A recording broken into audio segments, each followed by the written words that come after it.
obtenido el circuito equivalente de Thevenin, queremos obtener el circuito equivalente de Norton, bueno, pues eso se puede hacer simplemente aplicando la transformación de fuentes. Y observábamos que, bueno, al aplicar esta transformación de fuentes, obteníamos realmente una fuente de corriente equivalente a la de Norton, la resistencia de Norton, que tiene el mismo valor que la resistencia de Thevenin, y posteriormente conectábamos la carga. Y ya una vez que queramos saber el valor de tensión o de corriente entregada a esta resistencia de carga, pues simplemente podemos hacerlo a partir ya sea de este circuito equivalente de Thevenin o bien del circuito equivalente de Norton, ¿no? Hicimos incluso la simulación considerando el circuito original, el equivalente de Thevenin y el equivalente de Norton. Y para cada variación que hacíamos de la resistencia de carga en los tres circuitos, pues observábamos que en efecto se obtenía una equivalencia entre las terminales A y B en cuanto a su valor de corriente o su valor de tensión.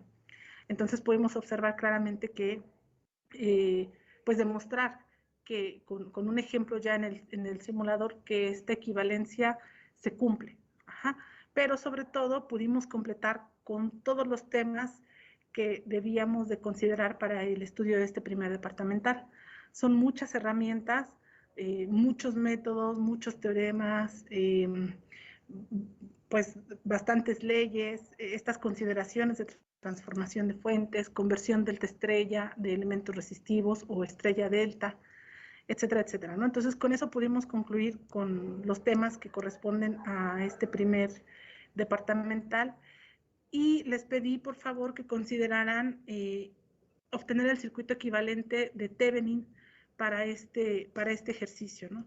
La diferencia con respecto al ejercicio anterior, bueno, pues es que es un circuito en donde ya tenemos la presencia de dos fuentes de tensión, E1 que tiene un valor de menos 6 volts y E2 que tiene un valor de 10 volts. En nuestro circuito original de ejemplo únicamente trabajábamos con una sola fuente, ¿no? Un circuito con una sola fuente de alimentación.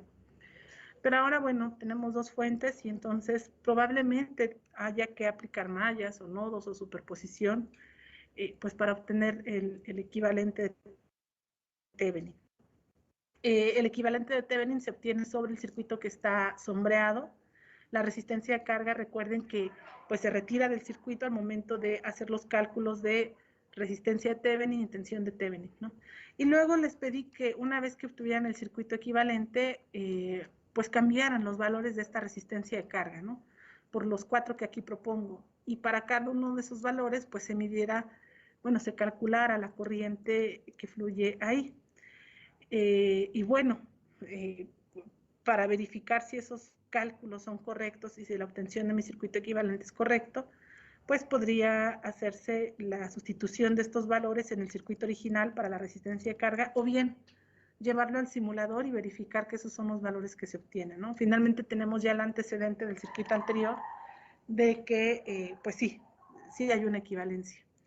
Entonces me gustaría saber cuáles son los valores de corriente que obtuvieron para cada uno de estos casos, jóvenes.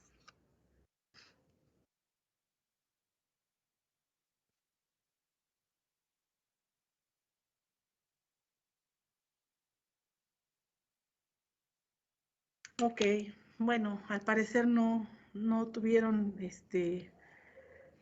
una duda,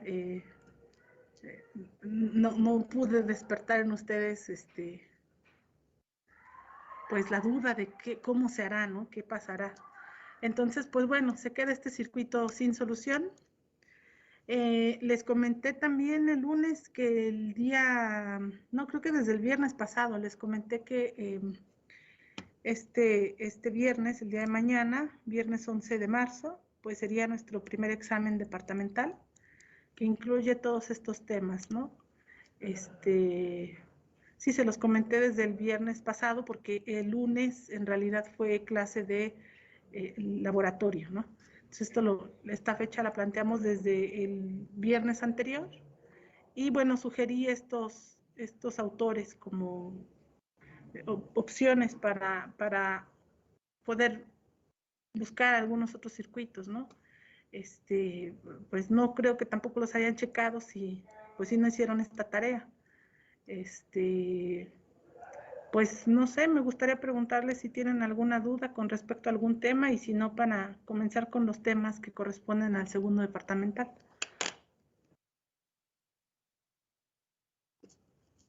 Profesora, yo Dígame. tengo duda para saber identificar bien los nodos en los Ajá, circuitos. Por ejemplo, el de la práctica, el último circuito, ajá, aparecen varias resistencias en paralelo y en serie, ajá. pero todavía muy bien no sé cómo identificar los nodos. O sea, Ah, sí sé ok. que es cuando por ejemplo, bueno, se unen dos resistencias, pues ahí puede hacer un nodo, pero en ese circuito se me dificultó mucho, entonces no sé, algún un tip para más fácil. Sí, sí, mire, déjeme ir es la práctica 2, ¿verdad? Sí, Vamos a la práctica 2. Vamos a tomar ese ejercicio como referencia que usted me comenta. Me dijo que es el último, ¿no? Ah, no, es este, sí es ese. Sí, sí, sí es sí. ese. Ok. Entonces, deme un momentito y voy a llevar esta imagen al,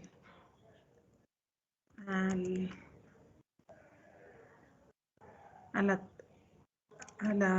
aquí, a la pizarra. Denme un momento. Entonces, nada más para no estarlo trabajando aquí, porque aquí no puedo usar eh, mi tableta electrónica. Ok.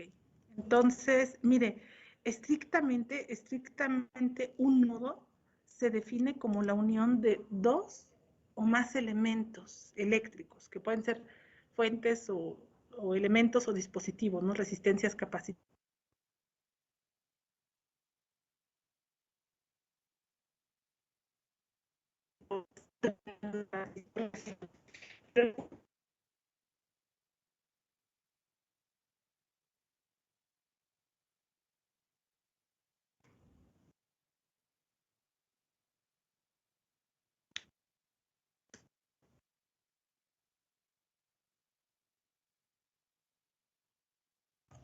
Profesora, no se escuchan.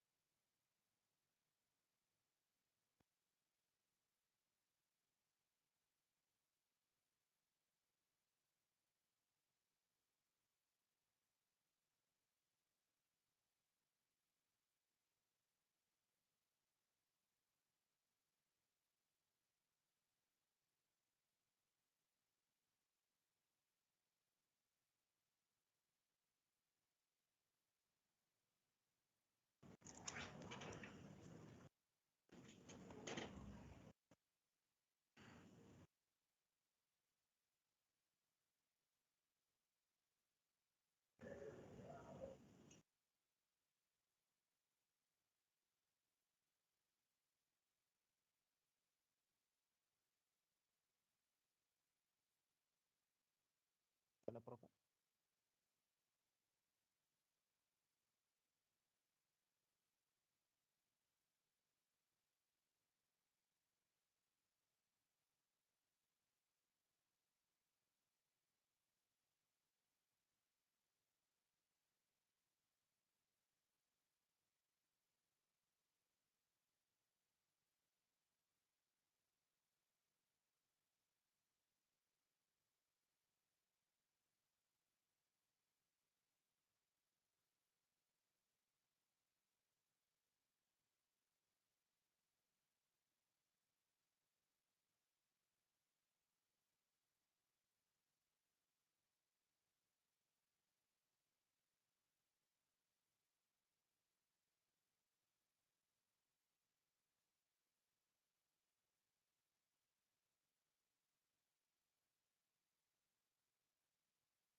Oigan, compañeros, una pregunta. ¿Qué les han dicho de regresar a clases presenciales ya el día lunes?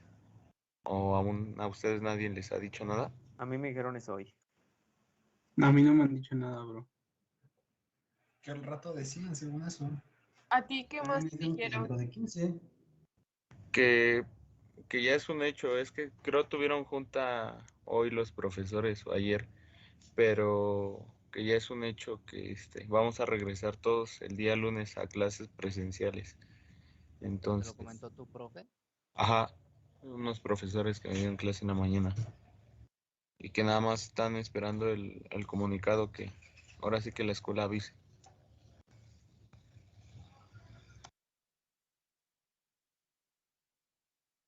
Pero entonces van a ser todos, ya todos los grupos, no se va a dividir en bloques.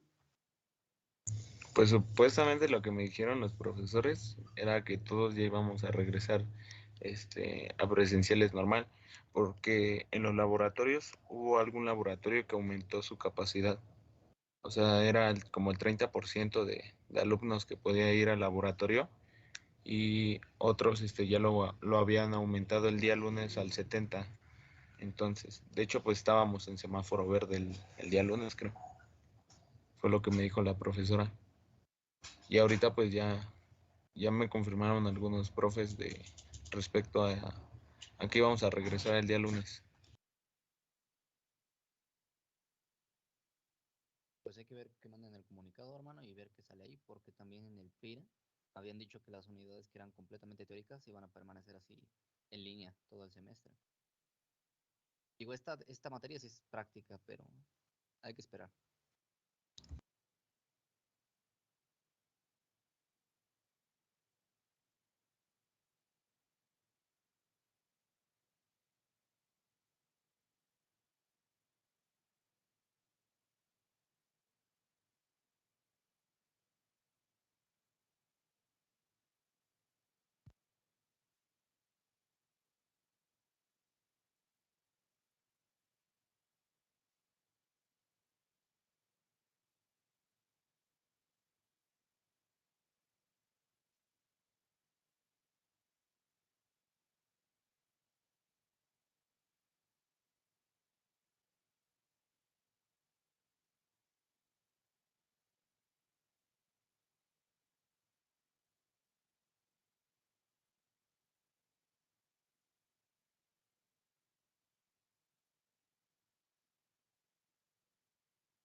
Y honestamente, ¿cómo creen que les vaya mañana en el examen?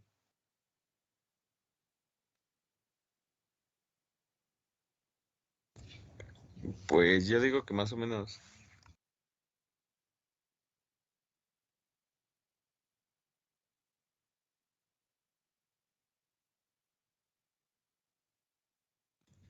¿Y a ti? ¿Cómo te va a ir? Más mal que bien, pero se hace el intento.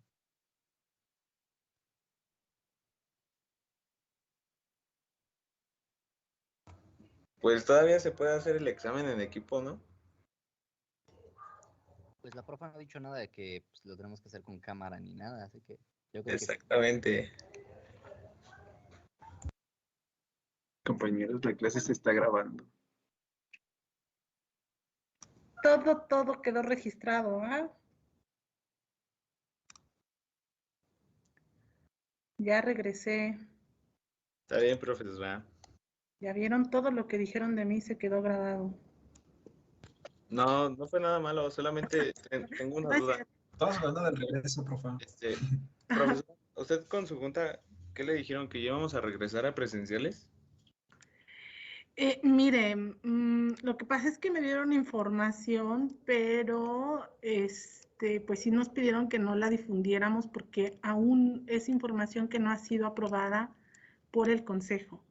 Es decir, ya fueron planteados los puntos que se van a cambiar por el cambio a semáforo a verde, pero todavía no ha sido aprobado por el Consejo, porque de hecho yo quería que a partir de mañana que vienen algunos alumnos de otros salones, pues ya vinieran, en principio, si ustedes recuerdan el PIR anterior, nos habían planteado que pasando a semáforo verde, la ocupación se iría al 70%. Entonces, pues yo originalmente pensé que ya podíamos ir al 70%. Y ayer en la junta pregunté eso y me dijeron, en los laboratorios no tienen inconveniente, pero el jefe de departamento me dijo todavía no hasta que se publique el PIR actualizado. No nos dijo cuándo es la fecha de publicación porque, como les digo, tiene que ser aprobado por el Consejo y desconozco cuándo vayan a tener reunión el Consejo, si hoy o mañana. En teoría tendría que estar lo más pronto posible, ¿no? Pero por la experiencia de cuando se publicó el PIR anterior, pues podría publicarse en sábado o domingo. Lo que sí les puedo decir es que sí va a haber cambios drásticos o por lo menos eso es lo que hasta ahora sé, que hay cambios hasta cierto punto drásticos para los estudiantes en cuanto a su asistencia a la escuela, a las instalaciones de la escuela. Pues yo lo único que les puedo aconsejar es que sí consideren pues que aquellos que no han querido regresar o no han podido regresar a la parte presencial, pues tendrán que hacerlo. Sí tendrán que hacerlo hasta donde lo que nos dejaron ver el día de ayer en la reunión, chicos. No sé si ustedes tengan información por parte de los compañeros, ¿cómo se llaman? Los alumnos, que también son los consejeros, justamente. Por parte de los consejeros, no, profesora, pero por parte de otros profesores nos estaban comentando que ya era un hecho que íbamos a regresar el día lunes a la escuela, solamente que esperábamos el comunicado. Sí, sí, hay muchos, pues hay bastantes, como le digo, la información que yo tengo, la información que yo tengo es que no todos, ¿no? Sino van, o sea, sí se va a regresar al 100%, pero como por carreras. Pero, insisto, esta es todavía una información extraoficial, porque, pues en realidad también a mí, yo tengo la información de una persona de un profesor que es parte del consejo y me comentó esto, ¿no? Pero en realidad, pues como todavía no es aprobado por el consejo, puede ser que haya modificaciones, incluso que el consejo apruebe ciertas cosas y modifiquen algunas otras, ¿no? Entonces, todavía no es una información al 100%, pero sí le puedo decir que se está planteando, el regreso ya, pues de todos los estudiantes, incluso de aquellos que se encuentran foráneos, bueno, pues darles un tiempo, pero pues sí se está planteando ya de alguna manera, por semanas o en conjunto, no lo sé, pero sí se está planteando, sin duda, se está planteando el regreso de los estudiantes. En el caso de los profesores, nosotros, por ejemplo, en mi caso, mi academia, nos habían pedido que estuviéramos en las instalaciones al menos 3 días a la semana, ¿ok? sobre todo porque hay clases que damos en línea y como ustedes pueden ver, pues de repente nuestra conexión a internet no es la mejor, ¿no? Pero de acuerdo a lo que me comentó mi compañero el día de ayer, para los profesores, pues sí,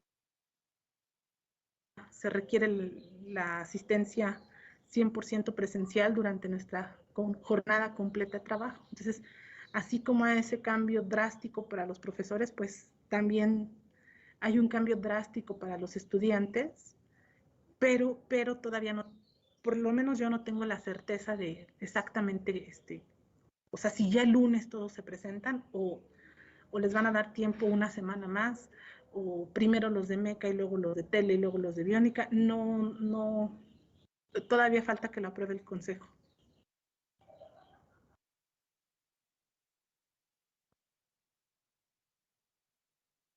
No sé si tengan algún comentario. Entonces, ¿vamos a esperar de aquí al domingo, profesora? En dado caso de que pueda salir el comunicado o... Sí, yo creo que sí, porque fíjese que el PIRA anterior justo lo publicaron un domingo antes de regresar a las clases, como por ahí de las 8 o 9 de la noche. Pues no es lo ideal, pero ¿qué le digo, joven? Pues la parte administrativa también se está enfrentando a situaciones que nunca antes habíamos tenido pues ni en la unidad, ni en el país, ni en el mundo, ¿no? Entonces van trabajando conforme se van presentando los cambios y por eso es que de repente los avisos se dan hasta muy tarde, ¿no? Porque pues también hay que comprender que los procesos, o sea, no son decisiones que tome el director de manera individual, ¿no? O sea, se tiene que involucrar a todos los miembros de la comunidad y en el consejo pues hay profesores, hay alumnos consejeros, hay parte administrativa y todos tienen que dar su opinión. Así que, pues sí, esperando que saliera el comunicado mañana, pero de todos modos estén atentos pues a cualquier información. De todos modos, yo si recibo la información, si la información nos llega antes a las academias, pues yo les comparto el documento en la plataforma Classroom. Pero la realidad es que históricamente unos los enteran antes que otros los profesores.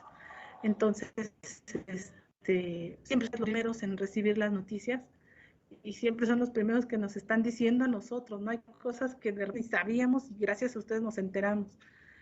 Pero pues yo, la forma en que puedo ayudar es que si yo recibo información, en cuanto yo sepa que esa información es oficial, pues con gusto se las estaría compartiendo en la Classroom. Y si no, de todos modos, pues en la página de UPITA, ahí seguramente se estará publicando los avisos correspondientes.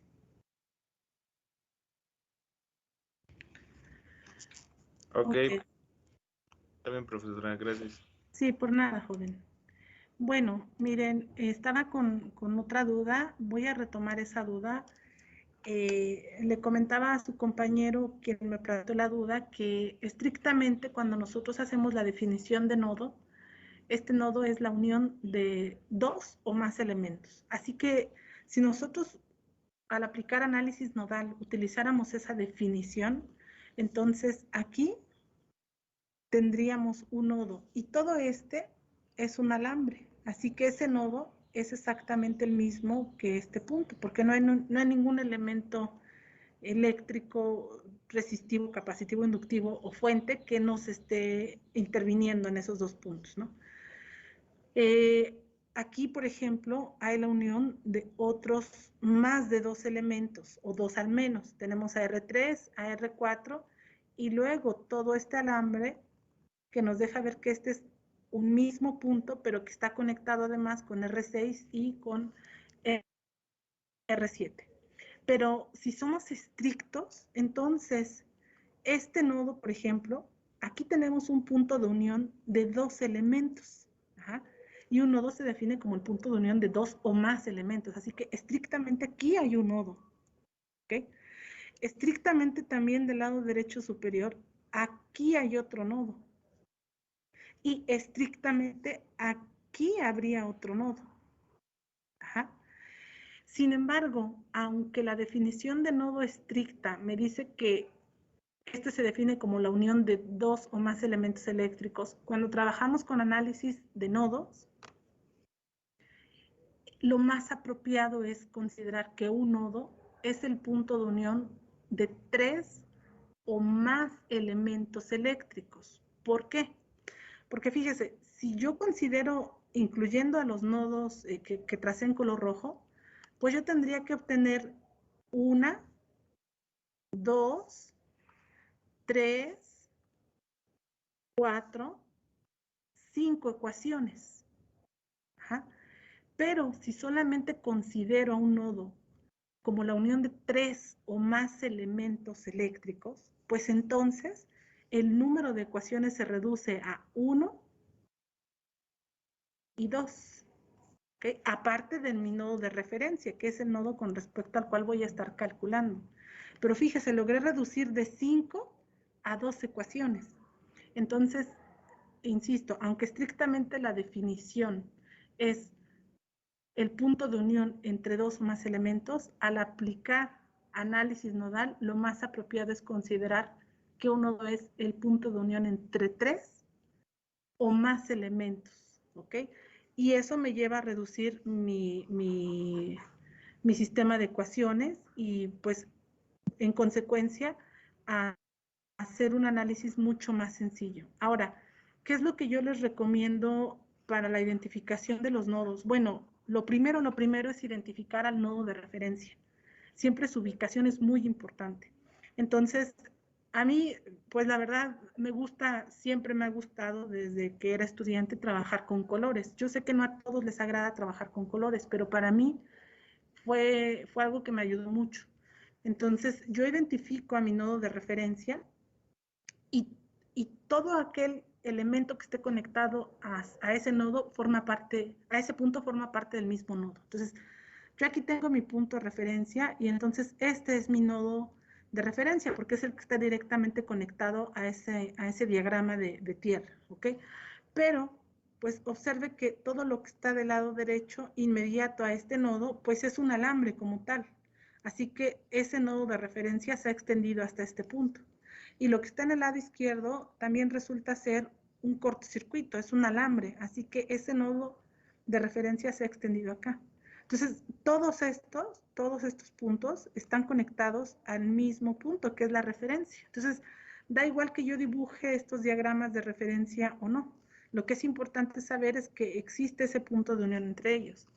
Y una vez que he identificado al nodo de referencia, ahora sí me voy a identificar a los puntos de unión entre tres o más elementos.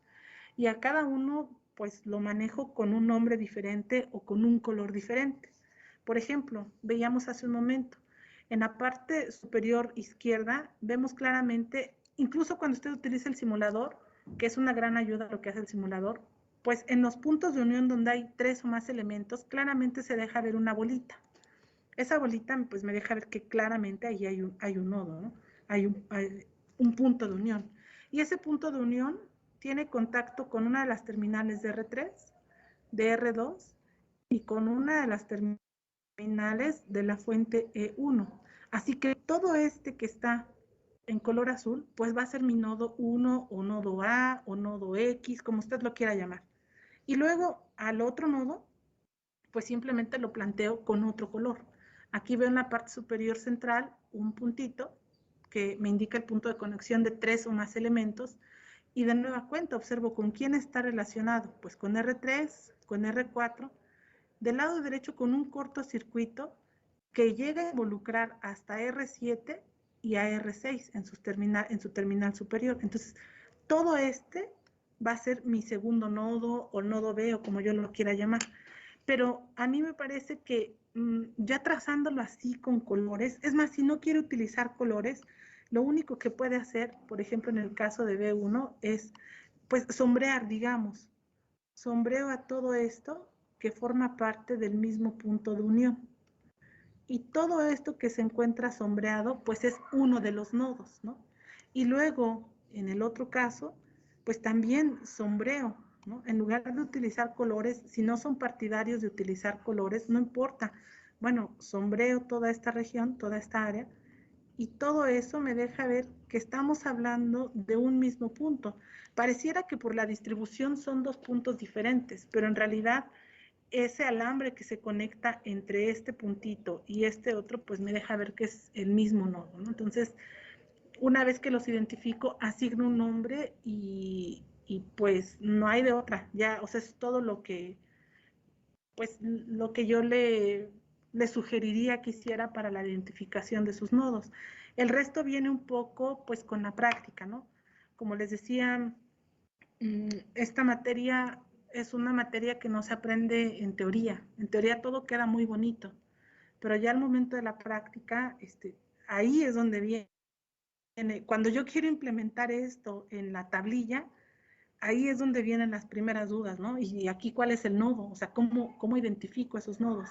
Ya estando en su tablilla, pues yo lo que les sugiero siempre es que, pues ya que tienen su punto de distribución, ya ven que aquí hay líneas, son 5 orificios, y luego aquí viene un canalito que evita que entre estos haya una conexión, y vienen otros 5 orificios, y así sucesivamente. Recuerden que internamente todo esto pues está en cortocircuito, ¿no? Solo esta línea que se encuentra aislada de las demás, pero esta otra también está en corto entre estos 5 puntitos y se encuentra aislado de los demás. Entonces, al momento de llevar este circuito a la proto, pues también yo lo que sugiero es que traten de, ya sea replicar estos alambres que tengo aquí conectados o utilizar estos 5 puntitos que tengo trazados transversalmente a la proto para a partir de ahí hacer las conexiones de todos los elementos, ¿no? Pero en realidad pues el resto es práctica, práctica, práctica, práctica. Entonces yo les sugeriría también que se fuera algunos libros que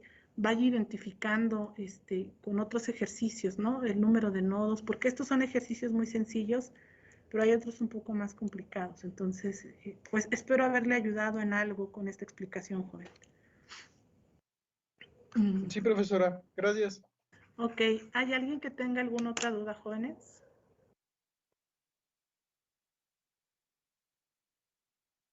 Ok. Bueno, pues entonces vamos a comenzar con los temas que corresponden con el segundo departamental. Nuestro primer departamental llega hasta aquí, puros circuitos resistivos con todas las herramientas de análisis, ¿ok? Mallas, nodos, Thevenin y Norton, superposición, transformación delta estrella, transformación de fuentes, leyes de Kirchhoff, de tensión de corriente, ley de Ohm, todos esos conceptos que hemos estado viendo. Hasta ahí llega el departamental 1. Ahora, esta información que vamos a comenzar a dar en este momento, que tiene que ver con esta presentación, pues ya es contenido que corresponde a nuestro departamental 2, ¿ok? Entonces ya no vale la pena que esto lo estudien para el día de mañana. Y bueno, ya en nuestra presentación que hicimos al inicio del curso, hablamos de los elementos capacitivos, de los elementos inductivos, de que son elementos con dos terminales, son elementos pasivos. Incluso vimos la forma en cómo podemos, en la que podemos encontrarlos de manera física, ¿no? Cuando voy a la tienda y los compro, ¿cuál es su forma? Pero cuando nosotros consideramos la inclusión de elementos capacitivos e inductivos en un análisis de circuito, a estos elementos ya no les aplica para el cálculo de su tensión y su corriente, ya no les aplica simplemente la ley de Ohm, porque la ley de Ohm considera la relación lineal entre valor de tensión y corriente, porque está siendo aplicada sobre un elemento lineal, que es un elemento resistivo. Entonces, esta primera parte, que fue la parte más sencilla de trabajar con elementos resistivos, pues ya tenemos bien planteado cómo funciona la ley de Ohm. Sin embargo, para elementos capacitivos e inductivos, estas ecuaciones de tensión y de corriente cambian. Porque fíjense que ahora los elementos, tanto capacitivos como inductivos, son elementos de almacenamiento. Unos me permiten almacenar tensión entre sus terminales y otros me permiten almacenar corriente entre sus terminales. Y una vez que almacenan esa tensión o corriente, bueno, pues esta puede descargarse después de un tiempo determinado, ¿ok? Pero no es una descarga o una carga que se haga de manera lineal. Los elementos de almacenamiento son elementos que cargan y descargan de manera exponencial. Entonces es muy importante que primero encontremos esas ecuaciones de tensión y de corriente que los definen, y segundo, pues que observemos cuáles son los cambios que ocurren con respecto a lo que sucedía con los elementos resistivos.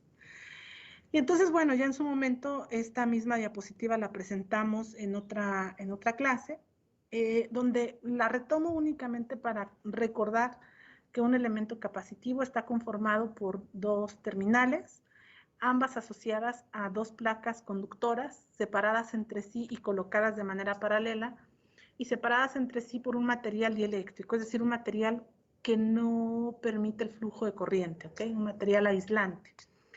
Y luego veíamos que cuando nosotros conectamos de manera externa una diferencia potencial a estas placas, pues comienza a existir un flujo de electrones entre las placas superior e inferior y las terminales positiva y negativa respectivamente de la fuente de alimentación.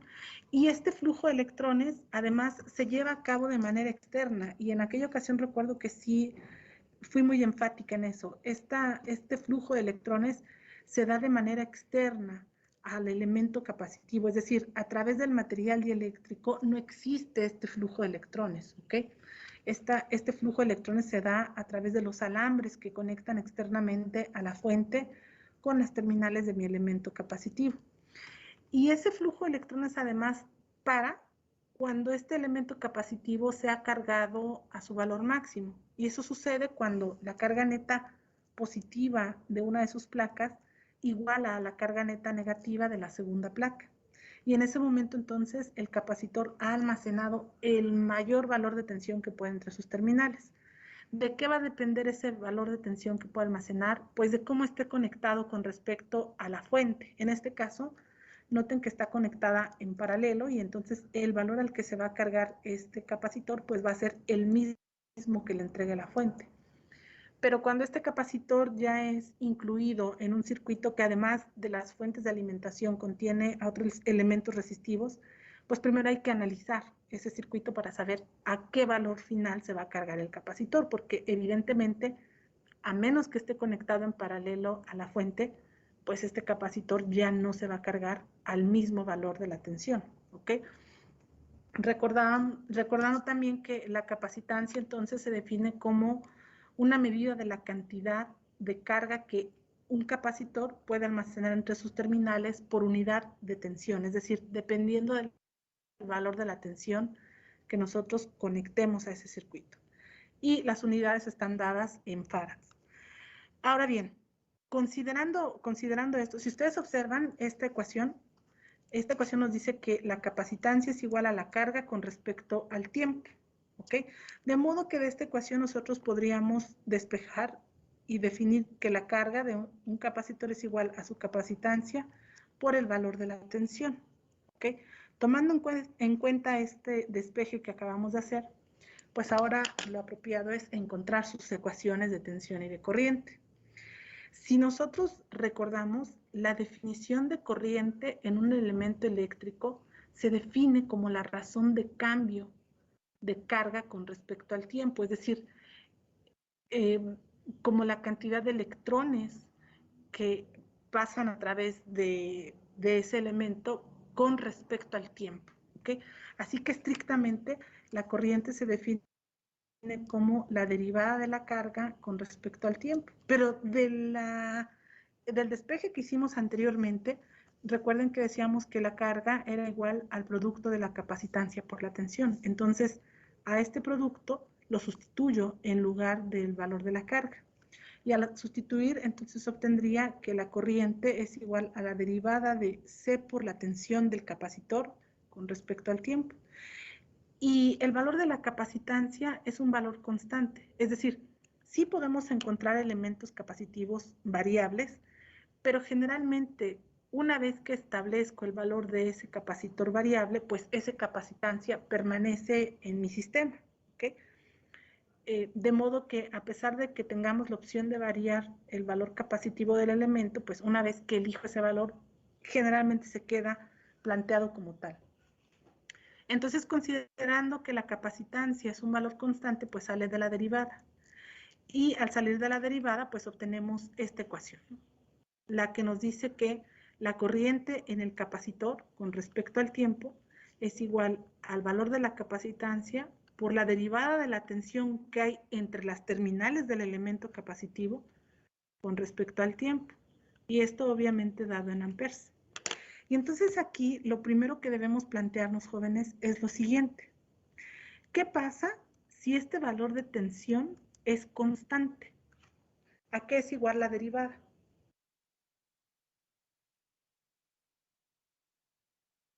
Al Pues producto de la capacitancia, voltaje y tiempo. la derivada de un valor constante es igual a 0, ¿no? Y entonces si la derivada de este valor constante, que es mi tensión, es 0, multiplicado por la capacitancia, me dejarían ver que la corriente en el capacitor sería igual a 0. Entonces aquí, si la tensión B de T es igual a constante, esto implica entonces que la corriente en el capacitor pues sea igual con 0 amperes. ¿Y cómo puedo representar en un circuito una corriente igual a 0 amperes? ¿Cuál es el elemento eléctrico único que me asegura que voy a tener 0 amperes entre sus terminales?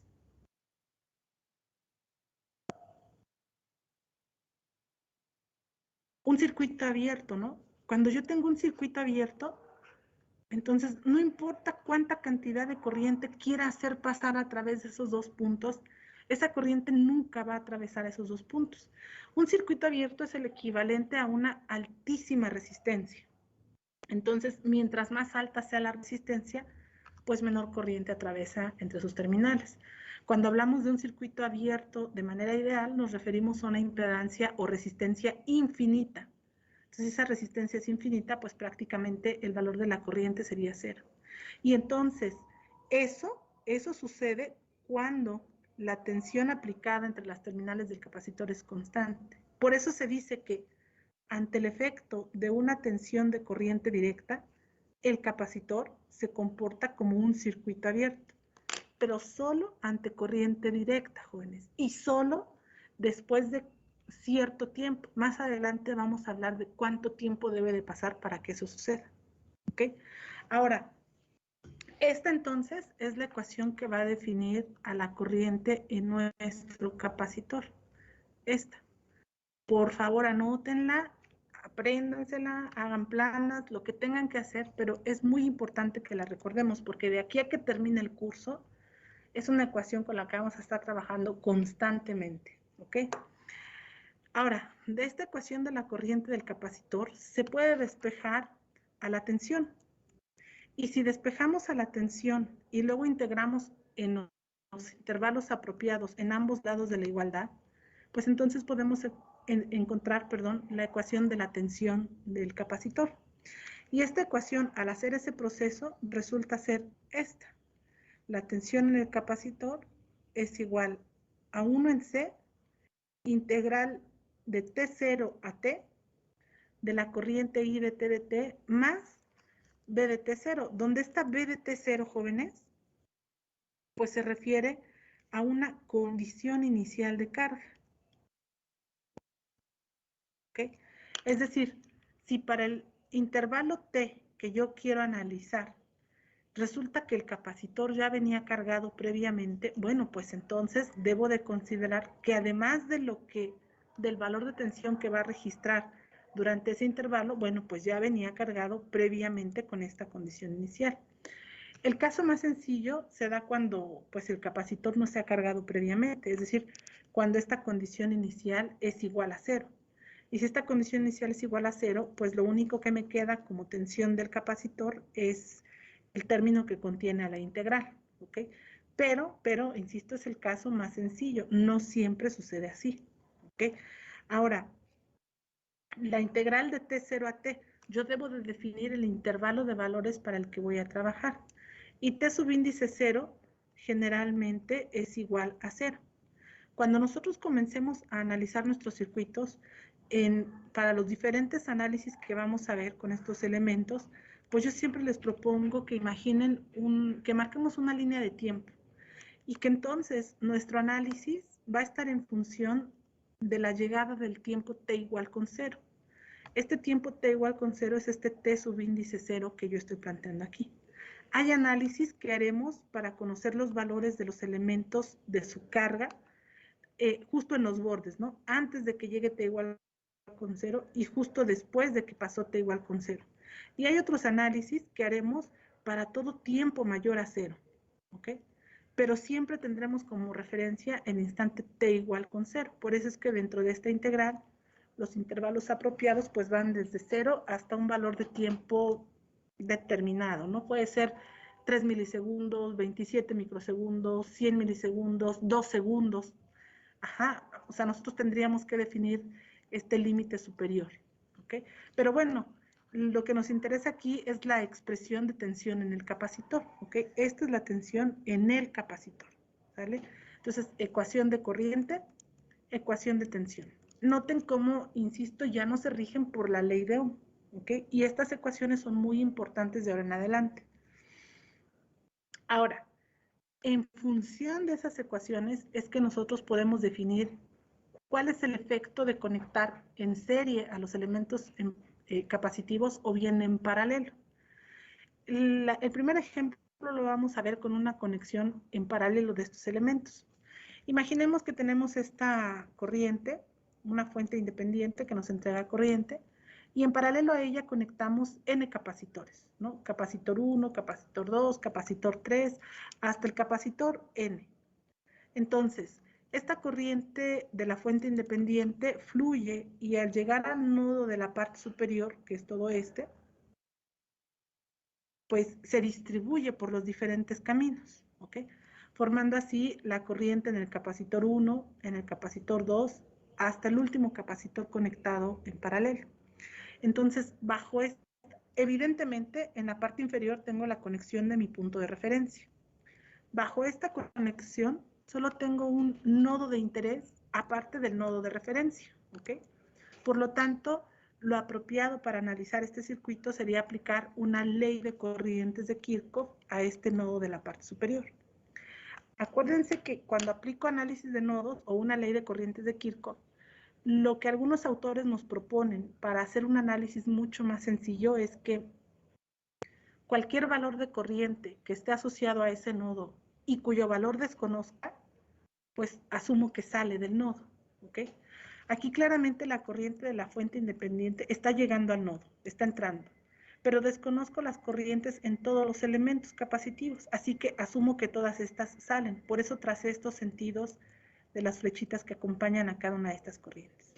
Y entonces, si aplico esa ley de corrientes de Kirchhoff, la ecuación quedaría que la corriente I, que es la de la fuente, sería igual a la suma de las corrientes en los elementos, desde el 1 hasta el elemento N.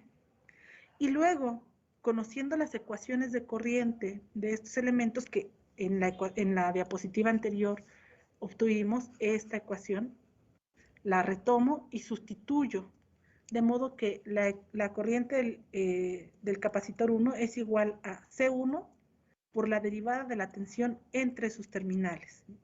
Luego, para el capacitor 2 sería C2 por la derivada de la tensión entre sus terminales con respecto al tiempo. Y así hasta el último elemento. Ahora, noten que por ser elementos en paralelo, bueno, aquí se genera una tensión B1, aquí una tensión B2, hasta una tensión Bn. Ajá, pero por ser elementos en paralelo, la tensión es la misma.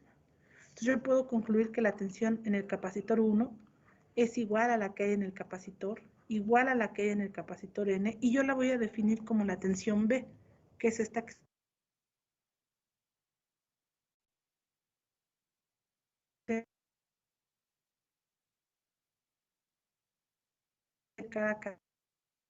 aunque sé que se trata de la tensión de ese capacitor, solo que por la conexión en paralelo, pues estoy asumiendo esta igualdad, ¿ok? Por eso es que aquí no puse B subíndice 1, ni B subíndice 2, ni B subíndice n, porque al final a todas las igualamos con este valor general que es B. ¿Ok? Y entonces voy a sacar como factor común a la derivada, porque pues es un término, la derivada está presente en todos estos términos. Entonces lo saco como factor común y lo que me queda es la suma de C1 más C2 más C3 hasta el último elemento que multiplica la derivada de la tensión con respecto al tiempo. Habiendo hecho esto, ahora voy a imaginarme que ya hice la suma en paralelo de estos elementos y que lo único que coloco en mi protoboard o en mi simulador, pues es la fuente de corriente y el valor de la capacitancia en paralelo, ya habiendo hecho la suma en paralelo. O sea, yo sé que al hacer la suma me va a dar un valor resultante y ese es el único que voy a conectar. A esa capacitancia la llamo C subíndice P, capacitancia en paralelo. ¿Ok? Y entonces, si analizo este circuito, pues yo puedo ver que la corriente entregada por la fuente va a ser la misma que fluya sobre este capacitor. De modo que esta corriente I de la fuente es igual a la corriente en el capacitor, que se define como la capacitancia paralela que multiplica a la derivada de su tensión, que sigue siendo pues la tensión B. ¿Ok? Y entonces hago una analogía y puedo ver que este coeficiente que acompaña a esta segunda ecuación pues es igual a este coeficiente. Y por lo tanto puedo definir que la capacitancia en paralelo es igual a la suma de las capacitancias individuales. C1 más C2, así sucesivamente hasta C subíndice N. ¿Ok? Entonces, esta es la forma en cómo sumamos elementos capacitivos. Esto, en su momento, también llega a ser motivo de evaluación del segundo departamental. Y créanme cuando les digo que muchos fallan al calcular la capacitancia porque se olvidan de estas ecuaciones, ¿ok? De cómo es que se suman los elementos. Aquí claramente tenemos elementos en paralelo y su suma en paralelo se hace de esta manera, ¿ok? Ahora, si queremos hacer la suma en serie, pues vamos a tomar en cuenta la conexión de elementos capacitivos en serie. Pero al estar conectados en serie, pues lo que yo aplico como análisis no es una ley de corrientes, sino más bien una ley de tensiones de Kirchhoff.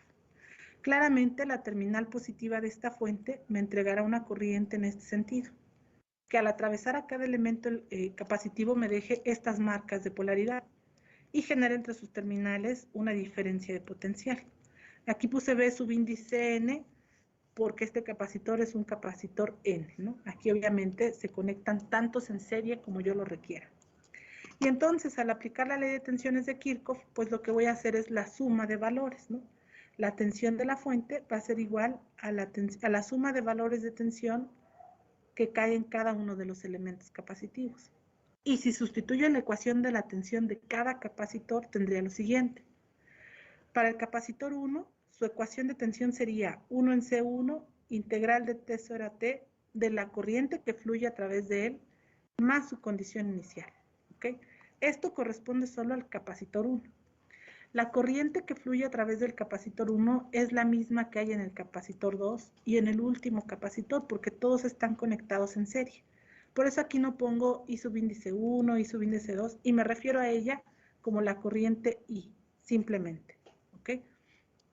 La tensión para el capacitor 2 sería 1 en C2, integral de T0 a T, de la corriente que fluye a través de sus terminales, más su condición inicial. Y así hago con todos los elementos conectados en serie hasta el último capacitor. Ahora, saco como factor común a la integral, ¿ok? Y entonces, esto me queda como 1 en C1, aquí más 1 en C2, más 1 en C3, y así sucesivamente hasta 1 en C subíndice N, que multiplica la integral de T0 a T de la corriente. Y por otro lado, sumo todas las condiciones iniciales, ¿ok? La condición inicial del elemento capacitivo 1, del 2, del 3, hasta el último elemento. Si resulta que todos estos capacitores no están previamente cargados, pues todo este segundo término se elimina de mi ecuación y solo me quedo con aquel que contiene la integral, ¿ok? Pero eso sucede solo si no hay condiciones iniciales de carga en los elementos. Y luego entonces, si en lugar de considerar o tomando en cuenta la analogía que hicimos en el caso anterior, pues yo puedo ver claramente que todo lo que está dentro de este paréntesis hace referencia a la conexión en serie de los elementos. Para ello yo puedo trazar ya mi capacitor conectado en serie, bueno, mi capacitor resultante serie con la fuente. Y entonces lo que aquí puedo observar es que la tensión entregada por la fuente va a ser la tensión en el capacitor CS. Y esa tensión va a ser igual a 1 en CS, integral de T0 a T, de la corriente que fluye por ese elemento que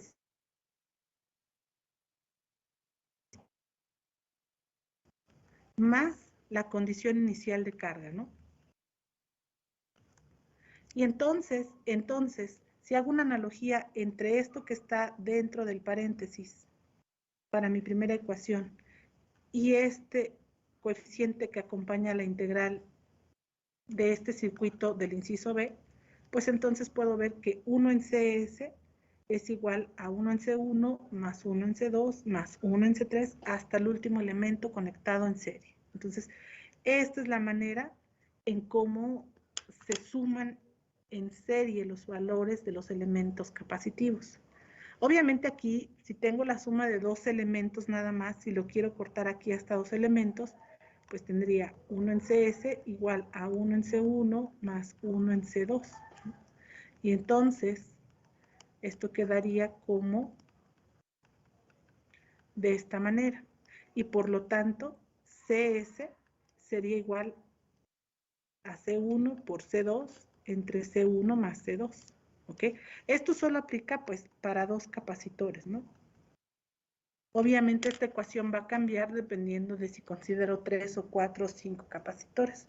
Pero la ecuación general de esa suma pues sería la que está aquí enmarcada en color verde. ¿Ok? De nueva cuenta es parte a veces de la evaluación del segundo departamental, así que no echen en saco roto esta información o no la menosprecien, porque de verdad que suele haber muchas fallas justo aquí. ¿Hasta aquí hay alguna duda, jóvenes? Todo bien, profe. Gracias. Gracias. Ahora, en el caso de los elementos inductivos, ya los vimos más detalladamente en aquella primera presentación. También es un elemento de almacenamiento, pero resulta que este almacena corriente. Ajá. Y bueno, un inductor es un elemento que al paso de una corriente eléctrica a través de su bobinado, bueno, pues genera un campo magnético entre sus terminales, ¿ok? Y la ecuación que aquí queremos tomar, o que vamos a tomar en cuenta es esta, L igual a phi sobre I. También en algunos libros aparece como L igual a lambda sobre I, ¿no? Bueno, esta es una lambda, con mucha imaginación. Pero hace referencia, pues finalmente ambos hacen referencia al flujo magnético, perdón, o al campo magnético, ¿ok? Entonces la inductancia es igual a el campo magnético con respecto a la corriente que atraviesa nuestro elemento. Y de aquí, bueno, es muy importante que tome en cuenta esta consideración, ¿ok? Y más adelante vamos a ver por qué. Puedo despejar y decir que lambda es igual a L que multiplica I. Y entonces también esta relación la retomaremos en la siguiente diapositiva. Porque cuando hablamos de la tensión en un inductor, esta se define como la razón de cambio del flujo magnético con respecto al tiempo. ¿Ok? Y si el flujo magnético está dado como L por I, bueno, a la tensión en el inductor, tendríamos que esta tensión es igual a la razón de cambio, que es la derivada del flujo magnético con respecto al tiempo. Sustituimos al flujo magnético por el producto L por I, y como estamos aplicando la derivada, pues tendríamos que esto, la tensión en el inductor, resultaría en L que multiplica a la derivada de la corriente que fluye a través de sus terminales con respecto al tiempo. Y de nueva cuenta, teniendo esta ecuación, que insisto, yo les pido que las anoten y las tengan a la mano en cada clase, porque voy a estar preguntando por ellas constantemente. De esta ecuación, lo que hago es despejar a la corriente y evaluarla, integrar en los intervalos apropiados y obtener la ecuación de ese valor, de la corriente. Esta se define como la corriente en el inductor IL de T, que es igual a 1 en L, integral de T0 a T, de la tensión entre sus terminales, más esta que es una condición inicial de carga. ¿Okay? Solo que observen que esta es una corriente, porque les digo, se trata de un elemento que ahora almacena corriente entre sus terminales. Si nosotros hiciéramos todo el análisis que hicimos en el caso anterior, es decir, si colocáramos la suma de los elementos inductivos en serie o en paralelo, podríamos llegar a las ecuaciones que definen esta suma. Entonces, como ese procedimiento es prácticamente igual al que acabamos de hacer con los elementos capacitivos, pues decidí saltarlo, ¿no? Y simplemente plantear las ecuaciones que evidentemente obtendremos para cada uno de los casos. Pero si quedan dudas, pues pueden hacer el procedimiento completo, ¿no? En el caso de los elementos inductivos, considerar la conexión en paralelo de varios elementos inductivos, de esta manera, y sabiendo que este nodo es el de referencia, pues aplicar una ley de corrientes de Kirchhoff al nodo superior. Y al aplicar esa ley de corrientes de Kirchhoff, para el caso de la conexión en paralelo, obtendremos una ecuación que nos diga que la corriente de la fuente es igual a la suma de corrientes individuales, ¿no? Corriente en el inductor 1, aquella que en el inductor hasta el último elemento. Y al sustituir esta ecuación de corriente en esta expresión, pues sin duda llegaremos a esta ecuación, ¿no? A esta, pues a este resultado en el que podemos ver que la suma de elementos inductivos en paralelo resulta llevarse a cabo de esta manera. También podemos hacer lo correspondiente con la suma o la conexión en serie de los elementos inductivos, lo que nos llevará a concluir que la inductancia en serie se suma de esta manera, simplemente sumando los valores de inductancia de todos los elementos conectados en serie. ¿Ok? Insisto, ya no quise hacer todo ese procedimiento porque es muy parecido al que hicimos anteriormente y me parece que es redundar, ¿no? Pero si se desea tener conciencia de cómo se obtuvieron estas ecuaciones, pues siempre se puede recurrir a hacer el cálculo a partir de esta conexión en paralelo y conexión en serie de los elementos inductivos, ¿ok?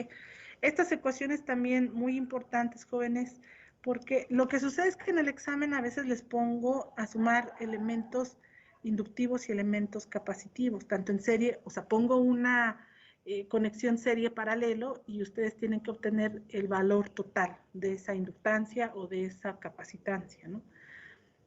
A veces es como tal ese el ejercicio, en otras ocasiones, en un ejercicio en donde pido calcular algún valor de corriente o tensión, además de todo, conecto una serie de elementos capacitivos o inductivos para que sea reducido y entonces obligatoriamente si queremos concluir el análisis, primero tendremos que comenzar por deducir esos valores de capacitancia o inductancia, ya sea en serie o paralelo. Por eso es que les pido que no se olviden de estas ecuaciones, porque en algún momento pueden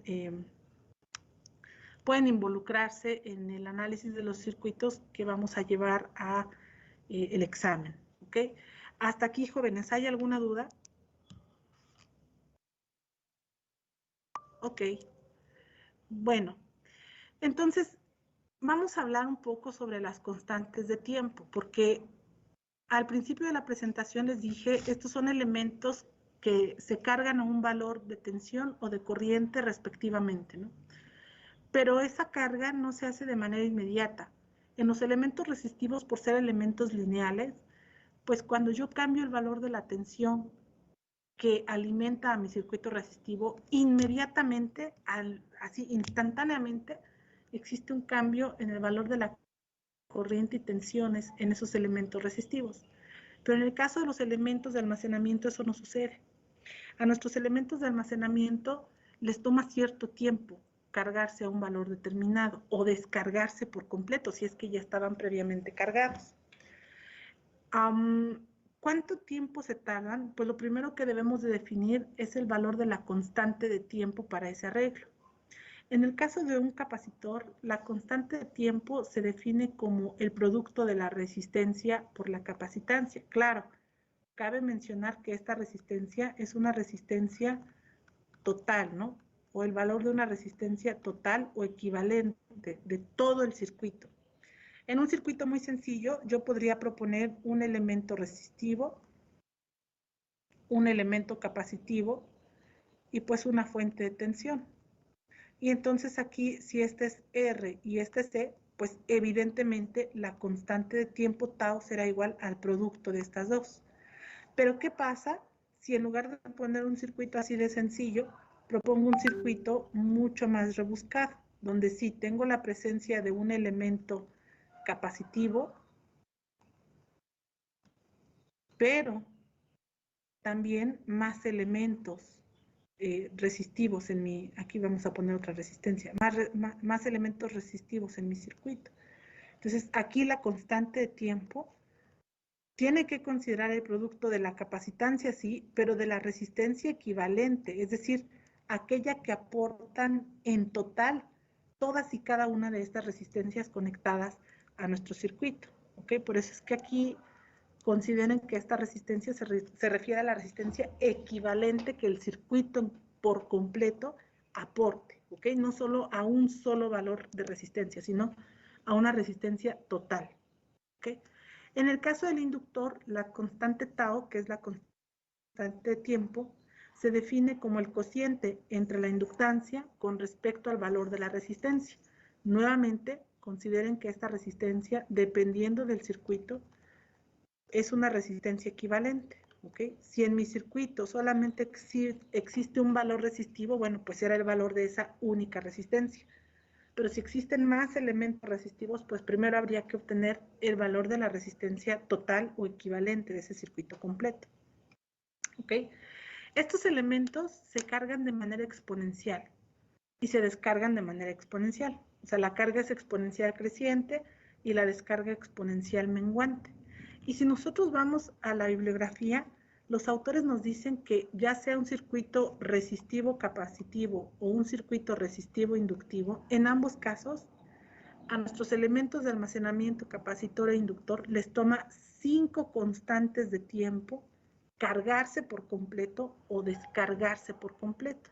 Entonces, esta constante de tiempo solo nos da una pauta para saber cuál es el valor de la, para saber cuánto tiempo realmente se va a tardar en cargar nuestro elemento de almacenamiento. Sin embargo, a esta constante de tiempo, una vez que obtengamos su valor, hay que calcularla, hay que multiplicarla por 5 para así saber exactamente cuánto tiempo le toma a ese capacitor o inductor cargarse por completo o bien descargarse por completo. Entonces, si recurrimos a la bibliografía, los autores nos dicen 5 constantes de tiempo, pero a mí me gusta más analizar por qué es que se considera que son 5, o sea, por qué no 4, o por qué no 6, o por qué no 10 constantes de tiempo. ¿Cómo sabemos que realmente son 5 constantes de tiempo? ¿Okay? Sin embargo, bueno, por situación de tiempo, me parece que ya no es lo más apropiado cubrir con ese punto en esta clase. La clase del día jueves de la siguiente semana comenzaremos a partir de esta consideración, ¿no? Nos quedamos en el hecho de que los elementos de almacenamiento se tardan 5 constantes de tiempo en cargarse o descargarse. Y con ese valor vamos a observar y vamos a analizar algunos circuitos para ver si realmente les toma 5 constantes de tiempo o más o menos. O determinar, bueno, si son 5 constantes de tiempo, pero ahora entiendo por qué son 5 constantes de tiempo. ¿Ok? No quiero avanzar más en este tema porque si empiezo a hacer el análisis, la sustitución de valores, la tabulación, no vamos a acabar en esta clase y prefiero comenzar de cero en la clase siguiente para que haya una secuencia, ¿no? La verdad es que yo esperaba que el día de hoy tuvieran algunas dudas con respecto a los temas del departamental 1, pero bueno, como no hubo dudas y como no se hizo el ejercicio de tarea, pues por eso es que comencé con esta información, ¿ok? El día de mañana jóvenes se va a publicar en la plataforma Classroom su examen.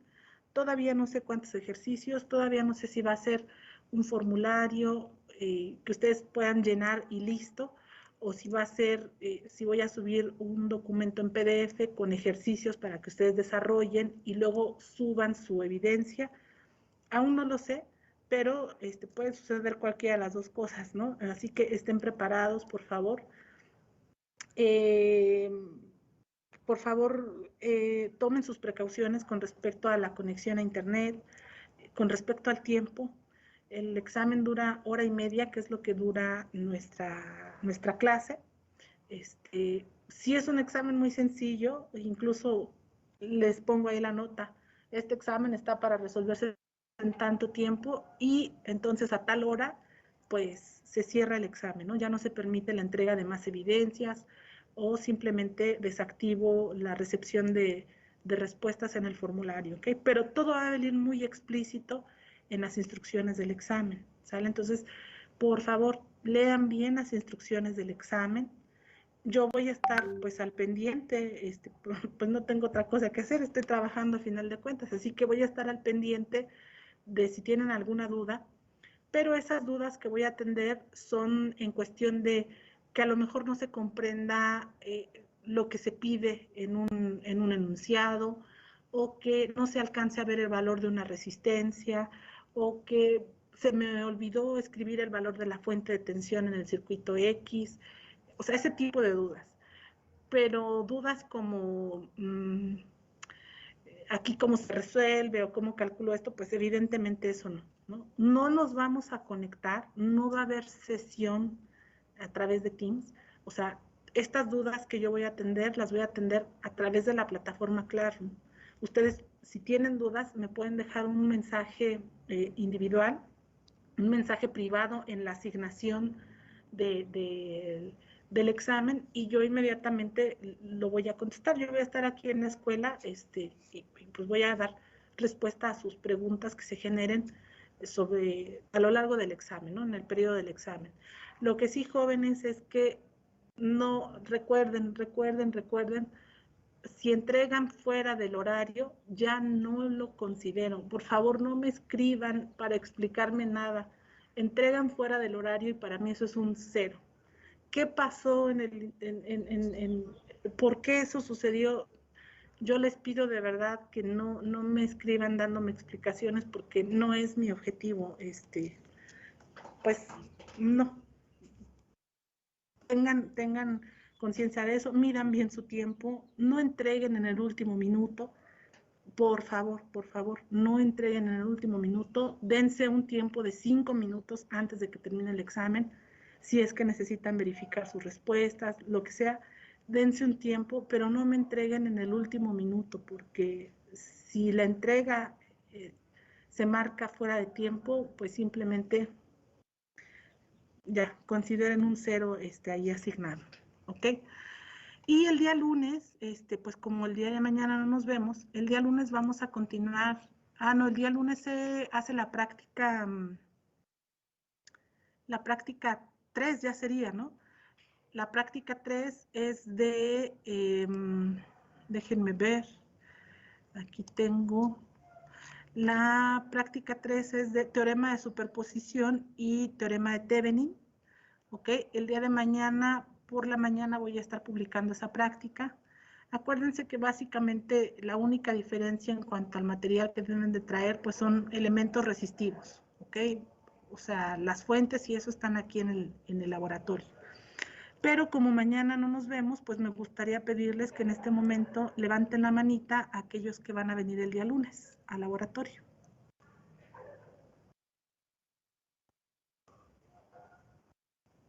Profesora, sí. Sí, hasta que se nos publique este documento del que les hablaba el PIRA, podemos cambiar Yo ayer pregunté y en los laboratorios me dijeron que no había problema en el de electrónica 2, que es en el que nosotros entramos. Me dijeron que incluso ya podrían entrar 20, 2 por grupo, ¿no? por equipo, perdón, pero después el jefe de departamento dijo no, hasta que esté publicado el PIRA, y entonces se hacen las modificaciones apropiadas, ¿no? Y entonces, pues si el PIRA se publica el domingo, pues ya no podremos hacer modificaciones. Entonces, este siguiente lunes todavía 9 personas, o 10 personas cuando más, son los que podría dar acceso al laboratorio. Entonces, tengo aquí ya 9 personas. Voy a tomar una captura de pantalla. Y les comento, déjenme, ya se fue. Déjenme, les comento quiénes son. Son Enrique Hernández Romero, Eric Saúl Flores, Ángel Funleal Morales, José Miguel Munguía, Eduardo Ulises Sámano, Joel Moreno Gaspar, Mauricio Parrales Duque, David Antonio Segura e Itzel Georgina López. Son las personas que espero el día